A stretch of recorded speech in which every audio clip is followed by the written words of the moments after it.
What is the difference between clinical occupational therapy services and school-based occupational therapy services? We'll go over the key differences on what you need to know, and yes, we're still going with the old school vibes. Let's start out with a quick true-false quiz. True or false? There's a high probability that if you have school OT services, you will also qualify for private OT services. And that's true. If you have school OT services, there's a very high chance you will also qualify for private services. True or false? There's a high probability that if you have private OT services, you will also qualify for school-based OT services. And this one, my friends, is false and very hard to swallow for a lot of families and therapists. How can a child qualify for private OT services and not qualify for school-based OT services? We'll talk about the key differences, but also share some of the similarities between the two services. First, a couple of basic similarities. Both provide services to children, both follow a process to qualify children for services, and both do right goals for the child to achieve. Now on to the differences that make it crucial to understand why a child may qualify for clinical OT, but not guaranteed school OT. Clinical OT services a broad scope of the child, while school-based services is highly specific and specialized. And what does that mean? We've got the notebook paper back on the chalkboard again, and why not just make it a whiteboard, you ask? Valid point. We'll consider it. As mentioned, clinical OT looks at the whole child and all childhood occupations in any environment. School OT looks at the child as a student and student-related occupations, and only in the educational environment or in the environment where the education follows, like field trips. Another key difference is that clinic OTs follow a medical model, whereas school OTs strictly follow an educational model. For the clinic, the parent brings the concerns to the doctor. The doctor writes a referral for an OT evaluation, and the clinic honors their request and then abides by the coverage of the insurance plan. In schools, the parent can bring concerns about the child's performance along with the doctor's note or private OT reports, but typically the concerns do come from a teacher or some school staff, and the concern in question must relate back to an academic or educational impact. To help you understand this better, we have an example, and this example is not meant to get any slack from anyone because it definitely happens. A student has poor core strength and coordination and struggles with gymnastics. The parent takes the child to the doctor. The doctor writes a referral for a private OT evaluation, and then insurance approves a number of visits. Insurance is coming to an end, and the parent saw just how beneficial OT was for their child. The parent goes back to the doctor. The doctor writes a script for a school OT evaluation. The parent brings the doctor's order and all the private OT paperwork to school. The school OT has the responsibility of determining if the concerns are having a negative impact on the child's learning and educational performance at school. Here lies the key difference between the two services. It is up to the OT to observe the student in the school setting, interview school staff, and collect quick information. The information gathered indicates that the school is successful and is participating in all educational activities right along with their peers. The therapist also noted that there is no evidence of any other concerns at school. No one is negating the parent or doctor concerns, but the concerns are not educationally relevant to the education and participation of the student. So you wind up reporting on everything that the student can do despite the parent concerns, and sometimes that is not what families want to hear. Even if a child has a documented disability like autism or ADHD, the diagnosis does not guarantee services.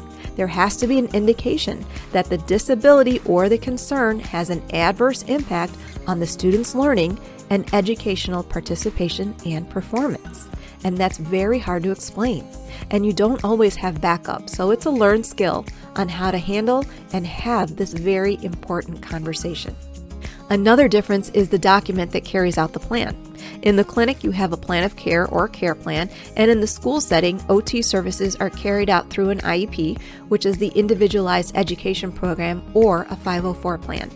In the clinic, the child can receive just OT services with no other services. And as mentioned in the school, services are carried out through the IEP or 504 plan, and OTs cannot be a standalone service on the IEP, but they can be an only service on a 504 plan, and that is important to note. We'll go over the differences of an IEP and 504 plan in a future video, so be on the lookout for that. Another difference is how the services are carried out. In private services, the child is typically seen in the clinic, mostly on a one-on-one basis, and usually the child is seen one time a week for 60 minutes. There is some cost to the family for the service. In schools, you service the student in their natural environment, the educational environment wherever the need is. The child can be seen one-on-one or in groups. You can push into the classroom or pull out. You can have direct contact with the child or indirect consultative services. How much and how often you see the student is dependent on the student's needs. OTs do bill the state if the student is Medicaid eligible for some reimbursement, but there is no cost to the family. So with these key differences, how can the private and school OT work together to be team players, especially if the child qualifies for private services but does not qualify for school services, and avoiding the constant need to just duke it out? Besides, let's be real, we know who the clear winner would be. Kidding. Just kidding. If we have private OT friends watching this, put that smile back on your face, turn that frown upside down. Did you ever do this as a kid?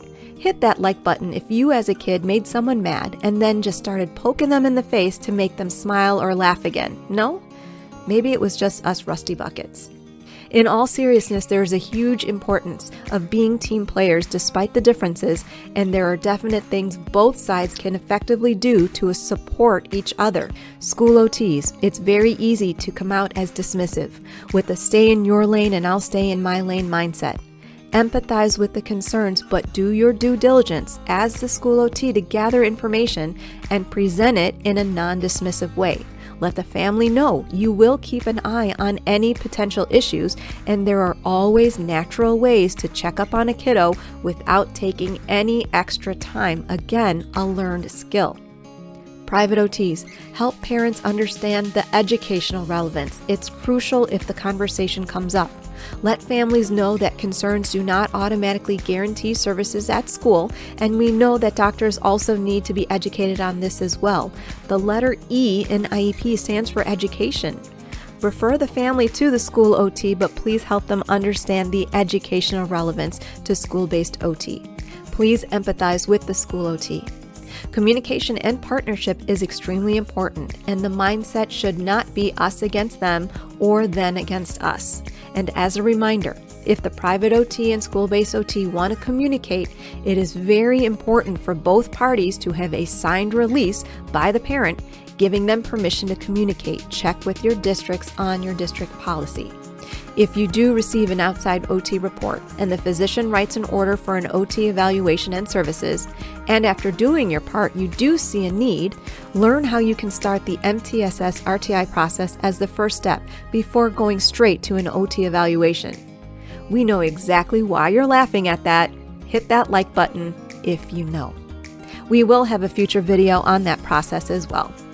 Was all that information clear as mud? It is very black and white with school-based OT services, and the gray only exists if the school OT and private OT have a positive relationship. And just saying, even if this kiddo does not have OT services, if this happens at recess, after every time it rains, you best believe that teacher is going to hunt you down. Been there, done that. Encourage yourself to make room in your bucket this school year for the private OT and for those students.